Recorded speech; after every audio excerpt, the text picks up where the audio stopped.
Welcome back to the Boot Tragedies. We're going to rank every position group on the Saints.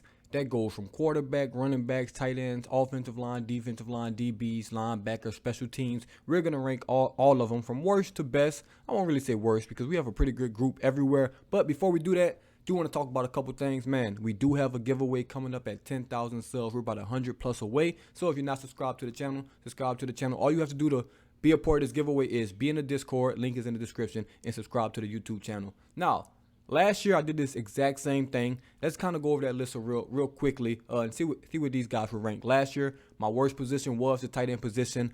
They came in last with Taysom, Troutman, Juwan Johnson, Nick Vannett, Lucas Krull. Then the running backs were second to last. We basically just had Ack, Mark Ingram, and a bunch of nothing. No disrespect to those guys. Then quarterbacks was after that. Linebacker, special teams, receivers, offensive line. Defensive line was the second best. Obviously, we lost a lot from that. And then DBs came in at number one. That was the list last year. The list is looking very different this year. We'll just start right into it. Came in middle of the pack last year. First, I guess the worst, group this year would be special teams, man. Special teams had a really, really down season last year. Very, very unfortunate year. They didn't do super, super awful, but it just wasn't good. Blake Gilligan didn't have a good year, had a okay year by his standards after his rookie season. Will Lutz, coming off that season-ending injury, didn't really have a really, really good year. Missed 8 kicks. You can't have that. Under 80%, I think 74% for the season. So the special teams definitely struggled last year. Needs to be better. Needs to be better this season. So they're going to come in, at the last spot on this list is the special teams group. You can also, I guess, throw Rashid Shaheed and Deontay Hardy, who really didn't play in that because we really didn't have a return game. Hardy got close in a Bucks game, breaking one. But other than that, return game wasn't really on it. Not really blaming the players on that. The coaching staff has to, give these guys a better chance to return some of these kicks. But special teams does come in last on the list. Next up, the tight ends. Yes, we've made some headway. Yes, I do think we've gotten better than last year. Tight ends did come in last year. They moved down a spot. Hey, got better. You still kept Juwan Johnson. You got rid of Adam Troutman. Obviously, you brought in Moreau from the Raiders. Had familiarity with Derek Carr already. So, the tight ends, it's solid. You still have Taysom in that group if you want to count Taysom. Lucas Krull, who was on the list last year, didn't really play at all last year. Don't think he got a snap. Maybe he comes, into his own. He was really good at Pitt with Kenny Pickett. Maybe he does something. So, tight ends do come in second to last on this list. Now, the biggest drop-off would be the next group on this list. This group was, I think, finished second last year, if I remember correct. And that would be the defensive line. Defensive line was a strong part of this Saints defense, or really just team, for the last 4 to 5 seasons, and it's taking a step back. It's just how it is. It's taking a step back. You had Cameron Jordan, Davenport, who's supposed to come into his own, Onyemata, Shad Tuttle, all those guys. Now it's looking very different. You still have Cam Jordan. He's the constant. He's been the guy. He's going to be your Hall of Famer, your Pro Bowler, your All-Pro guy. He's there. He's been accounted for. He's been there every game, only missing 2 games over the last couple seasons. He's the guy. Now, other than that, no one else is really proven. No one else on this defensive front is super, super proven. You still have Peyton Turner, who's going to be a backup defensive end once again. First-round pick. Haven't really seen anything. You got Nathan Shepard, who we just signed from the Jets. You got Kalen Saunders, who we just signed from the Chiefs. You got Brian Bresee, who's a rookie. Can't really throw him out there. You got Malcolm Roach. Then you have Carl Granderson and Isaiah Foskey, at the other end positions. It's just not looking great on paper. Do I think these guys will have a solid year? Yes. Do I think it'll be worse than last year? It really can't be. It was pretty bad last year. I don't think it could be any worse than what happened last year. We really couldn't. I know we finished 8th in sacks or 7th in sacks, but that's very misleading. DeMario Davis and Ellis had a bunch of those sacks. So I'm not going for it. The run game, pretty bad. Defensive tackles, Onyemata, Tuttle, Kentavious Street didn't do a good job against the run. Maybe these guys, will do better. We got 3 new guys that are definitely going to play. Brian Bresee, Nathan Shepard, Kalen Saunders, they're all going to play in the interior. So it's going to be 3 new guys who are going to be getting snaps. I would go on record right now to say 95% of the snaps from the defensive tackles was not on this team last year. So Saints definitely changed it up, let some guys walk, and we'll see what happens on the defensive line front. Next up, now, these guys could be higher, but depth is going to be a problem. That's the linebackers. Linebackers are next on the list. They're good. You got Pete Warner. You got Demario Davis. You got an all-pro guy, and you got Pete Warner. In the first 5 games of the season, I said he was the best Saints player on the roster. And he was. You can go back, you can watch the film, you can watch the games. Those first 4 to 5 games, it was no better player on the field than Pete Warner for the Saints. Just guaranteed. He got injured, came back. Ellis already kind of made his way. Now you got 3-man rotation. You can't really, get back into your groove of things. Hopefully he gets healthy and he just hits the ground running like he did last year. Demario Davis, we know we got Demario. Eventually you think that, Cliff is going to come where he just starts to, degress and regress, but it's just not happening. It's just not happening. He's been really, really good for us still, and I'm expecting him to be all-pro. But, the reason they're not higher on the list because depth. Depth is going to be a problem. You got Andrew Dow. You got DeMarco Jackson, who we drafted last year, didn't really get to play because he was hurt. Nick Anderson from Tulane, a rookie. It's just not really a lot depth-wise. I think we got Zach Bond. Can't forget him. You got Zach Bond, who's probably going to start in those 3-down linebacker situations, which is rare in the NFL. It's probably going to do like 10 to 15% at this point. So, linebackers, man, the top-heavy, very, very top-heavy. One injury, and it's looking crazy for us. So maybe we'll bring in somebody, at that linebacker position. But linebackers fall, at that 4th spot. Next, this one was tough. I went back and forth on this one, but I decided to put offensive line next. So middle of the pack with the offensive line. Usually that Saints offensive line was very, very high. You had Ramchick, you had Armstead. Those 2 right there alone, that's 2 all-pro caliber guys who are going to rank you high. Now, it's a little different. It's a little different in the offensive line. Obviously, we got Eric McCoy at center, 2 guards, Cesar Ruiz and Andres Pete. Both of those guys have had their ups and downs. Now, Ruiz had a really, really good season last year. Really, really good season by Cesar Ruiz. Andres Pete was hurt once again. So it is what it is with him. But when he's out there, he's solid. He's a solid guard in the NFL. Then at the tackle position, you got Ryan Ramchick, all-pro caliber guy, Pro Bowl caliber guy. Nothing I can say about him. He's the reason they're honestly middle of the pack. Without him, this gets ugly. This gets ugly for them. And they have a little bit of depth. That's why they're decent on here. Then you have Trevor Penning and James Hurst at that left tackle position. One of those guys will probably win a job. I was just going to assume it's going to be Penning. Injuries. His rookie season really didn't get him out there. So it's going to be interesting to see how he responds to those injuries. And will the Saints just, give him that starting left tackle position day one of training camp? Or will he have to earn that from James Hurst, who had a solid year? At left tackle for us. So that's definitely going to be interesting. Then you got the depth. You got Kelvin Throckmorton, who's played a lot of snaps just because of injuries. Lewis Kidd, who probably shouldn't have played an NFL snap last year, but played a lot, and he was solid when he was out there. I didn't think he was going to play at all, but injuries, like I said, you got Landon Young, and you got Nick Saldiveri, who they just drafted, versatile offensive lineman, who can kind of play all 5 positions. So it's going to be very interesting. Offensive line is looking really good. They have more depth than anything, a lot of interchangeable guys, so I do think the offensive line will have a good year. Now, we only have 4 positions left. 4 positions left, and 3 of them are on offense. Look how that changes. Things changes quick. We have the receivers, we have the DBs, running backs, and we have the quarterbacks. Now, 4 positions left. This one was also tough, but because there'll be a huge asterisk on this position group, I guess you guys can probably figure out where I'm going with this. This will be the wide receivers. Now, last year the receivers, it was at least exciting last year. It was better than what we've been seeing. We saw Kenny Stills and Marquez Callaway out there, Deontay Hardy. That was just pretty bad. At least it was exciting last year. Michael Thomas got out there for basically 1 game against the Falcons. Looked like the old Michael Thomas in that 4th quarter. Everything was going great. And then Michael Thomas gets injured, and we just left with Chris Olave with wide receiver 1, which was not bad. 1st-round pick. He held his own, but it's just not the same. So this year, man, you got Chris Olave in year 2. That's already a nice wide receiver 2 if that's what he's going to be this year. Maybe he steps into that wide receiver one role. He wasn't ready for that last year, but maybe he's ready for that this year, and that'll just be great. Then you have Rashid Shaheed, a guy I don't want to take credit for, but I did predict that. I watched his tape at Weber State, and then I knew he was going to make, some plays for the Saints, and he came out and he made some plays. We didn't feed him as much as everyone wanted to, him to get fed, but he did make some plays when he was out there. So Rashid Shaheed's definitely going to be in the mix this year, definitely going to be a player for the Saints. I don't like his number change, 89 to 22. That's kind of ugly, but hey, if that's what the man wants, that's what the man wants. Also, you got James Washington, a guy we just signed. Didn't play last year because of injury. He's going to be competing for a roster spot. You got A.T. Perry, a guy we drafted, a big guy, 6'5", nice frame, had a really, really productive career at Wake Forest. I think he can be a player for us. It's going to be tough for this wide receiver to make an impact. So it's going to be tough on him.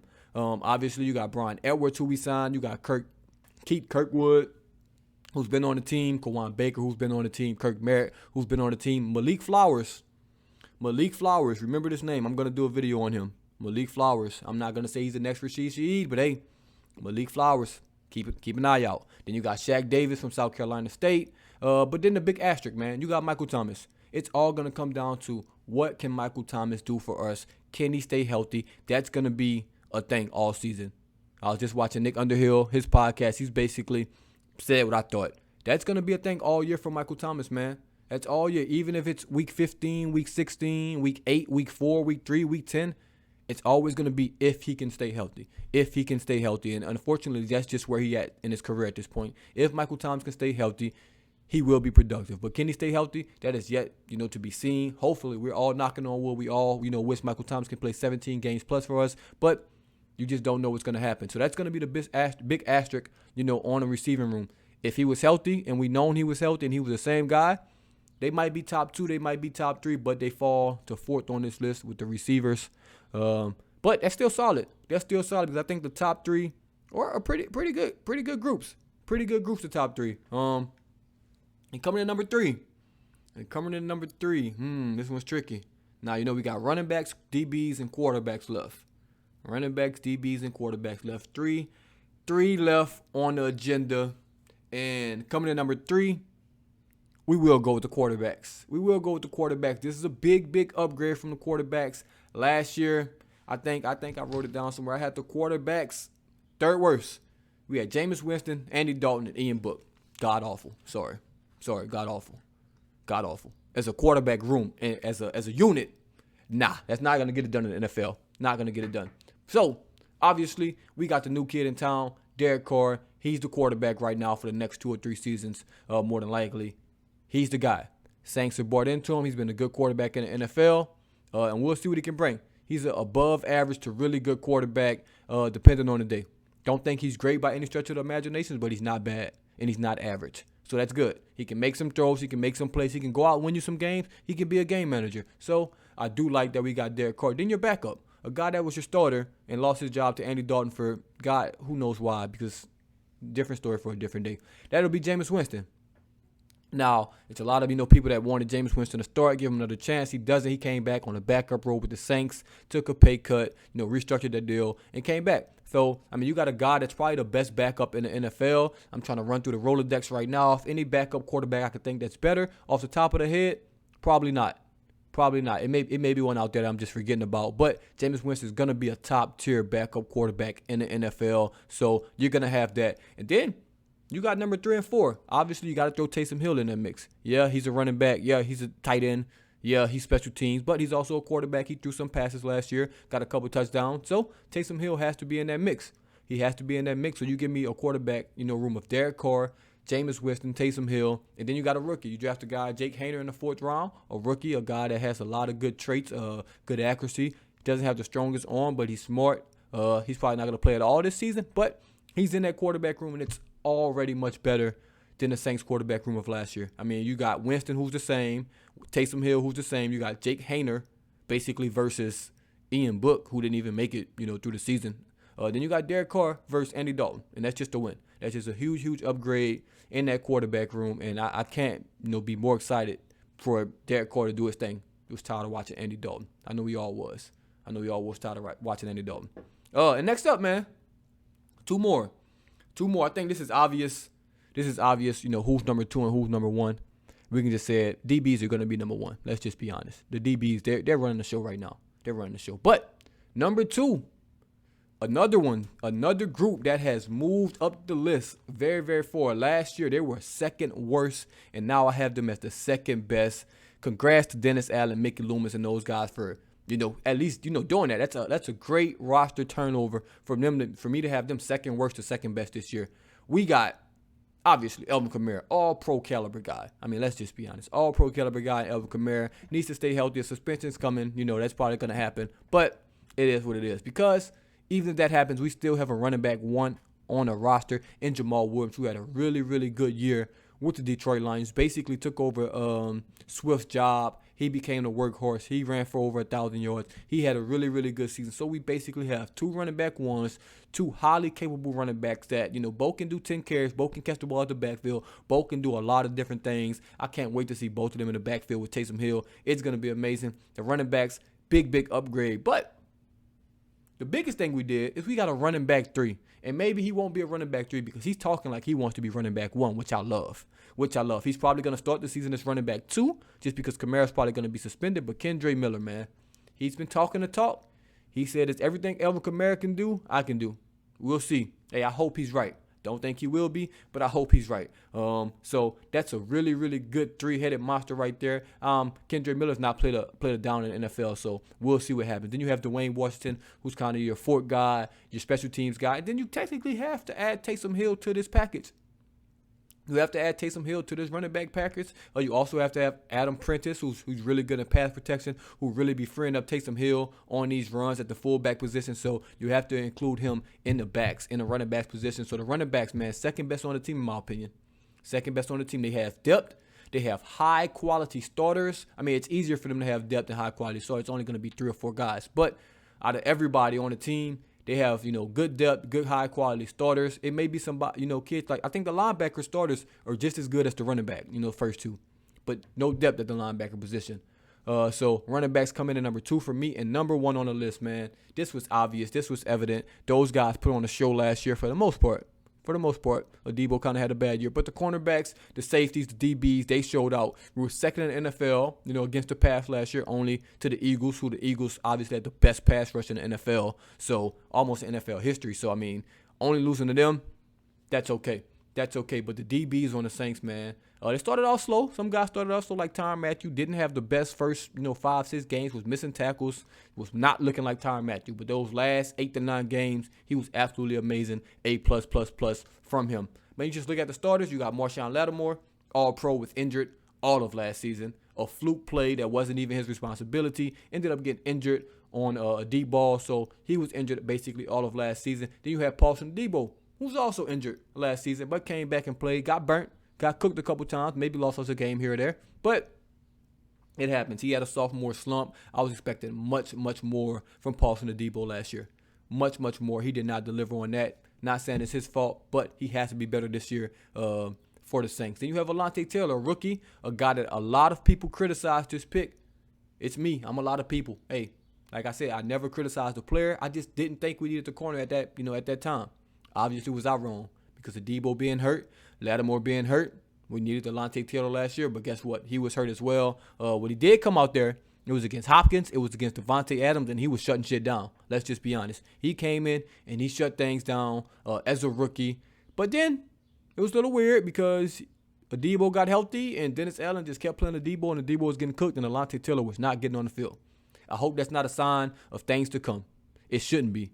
Because Alontae Taylor was much better than Paulson Adebo last year, and they did not play him. I did not understand what the hell they were doing right there. That was just a very, very bad judgment call. Everybody with eyes saw that Alontae Taylor was better than Paulson Adebo last season. Now, hey, may the best man win in training camp. It's going to be a tough battle for that cornerback 2 spot. Hey, and whoever loses can probably slide to the slot anyway. So, I mean, there's that. You can even put Lattimore in the slot. If both of those guys are playing well, the slot is a very, very hard, position to guard. Very, very hard. You remember we were playing the Bucks, and Lattimore's on the outside. I think Alontae Adebo was on the outside. So they started putting Mike Evans in the slot against Evans, and Mike Evans started killing him, which is funny, Evans on Evans. But Justin Evans, he just started killing him, and Lattimore couldn't go to the slot, had to stay on the outside, things like that. But I think this year, if Adebo's healthy, if Alontae Taylor's healthy, if they both can hold their own on the outside, then you get a guy like, Justin Jefferson or Evans or whoever we're playing, and they try to move those guys in the slot, you can put Marshawn Lattimore there, hey, and maybe just cover the number 1 guy everywhere he goes. So that's going to give them versatility at that cornerback position to do more things. If you're going to have 3 guys, I won't say locked down, but 3 really good corners, that's definitely going to help. Then you have the backup guys. You have Bradley Roby, who's still going to be a backup. You got Lonnie Johnson. I think those 2 guys are going to be the 2 guys, fighting for that backup role, that maybe a nickel role, maybe that fourth corner and that fifth corner role. Those two guys will be out there. Then you have the safeties. I kind of mentioned them already. You got Tyrann Mathieu, played really, really outstanding at the end of the season last year. After I was killing him. I'm going to be honest. I was killing Tyrann Mathieu. I was saying he was washed. I was saying he came here to retire. I said every bad thing in the book.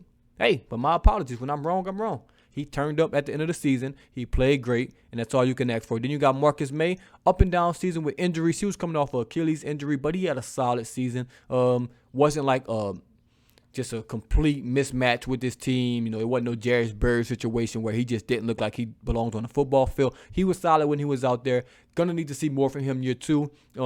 Can't really judge him, too harshly. Didn't make the greatest impact, but wasn't like, didn't stick out, he can't be out there. So defensive backs, man, they're going to be really, really good this season. Really, really good. Then I obviously got guys like JT Gray, who's a special teams guy. I should have mentioned him with the special teams. And also you got the biggest Saints. Saints love this guy just like they love Jameis Winston for some reason. Hasn't played a snap for the Saints. Smoke Monday. Maybe it's the name. Maybe it's the review I did. Who knows? But Smoke Monday, people love him. He's going to be healthy this year. Then you have the rookie. I forgot the rookie. Jordan Howden, Minnesota, drafted him as well. So you got a rookie in that mix. So it's going to be a really, really good DB room, man. So that's the list. That's the list. I think it's a really, really good list. I think, no one's really lacking in any particular place. But if you disagree with the list, let me know. If you think I got it wrong, let me know. If you think the quarterbacks are the best, the receivers are the best, the running backs are the best, hey, the linemen are the best, let me know in the comments below. What's y'all ranking? Man, on the quarterbacks, running backs, receivers, tight ends, offensive line, defensive line, DBs, linebackers, and special teams? I know it's a lot. If you don't want to do it, that's fine. If you want to give me your top 3, that's great. Your bottom 3, that's great. But don't forget, man, join that Discord, subscribe to the channel, do all those things. We do have a giveaway at 10K subs, and it's going to be a nice one. So, hey, you might want to be a part of that. But if you made it this far, I really appreciate you, man. Thank y'all for tuning in once again. As always, this is Boo Tragedies, and I'm out. So one last time, let's make them hear it. The greatest